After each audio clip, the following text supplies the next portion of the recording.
How did life begin on Earth? It's a mystery for which science as yet has no firm solution.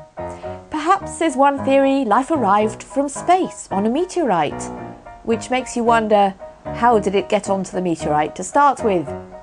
Another idea is that the chemicals for life were there in rock pools on the early Earth. The water was rich with the necessary elements washed from the rocks by vigorous wave action. Something then put those chemicals together, perhaps a spark of lightning.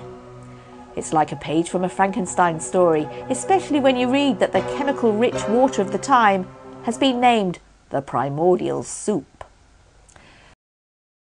What was this life like? Was it a simple cell?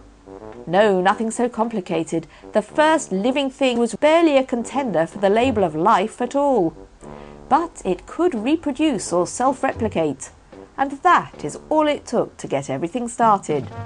After that, says the science, now on much firmer ground, one thing led to another, and in no time at all, well, a few billion years later, we're looking at a planet that's teeming with living things. Yes, life in abundance in all shapes and sizes. But actually, from a biological perspective, all remarkably similar. As if to say, yes, it's true, we really are all the descendants of a simple, self-replicating squiggle.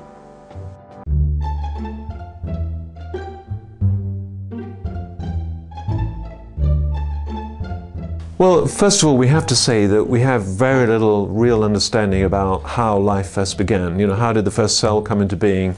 How did the first DNA molecule, how did the first genes come into being? You know, it's a big gap in our knowledge. So the question is, what do you do with that kind of situation? Okay, now, some people kind of put God in their ignorance of their present knowledge, and that's called God of the gaps. Okay, so you just stick God in anything you don't understand very well now. That's a kind of God bit, you know, the bit that God does. I would want to say, as a theist, that's very unsatisfactory, because as a theist, as someone who believes in theistic evolution, I believe in a God who actually is involved in the whole process all the way through from beginning to end, from the creation of the first cell all the way through the evolutionary process right up to humans and where we are today. I think God's involved in that whole story, like the author of creation, the author of the book.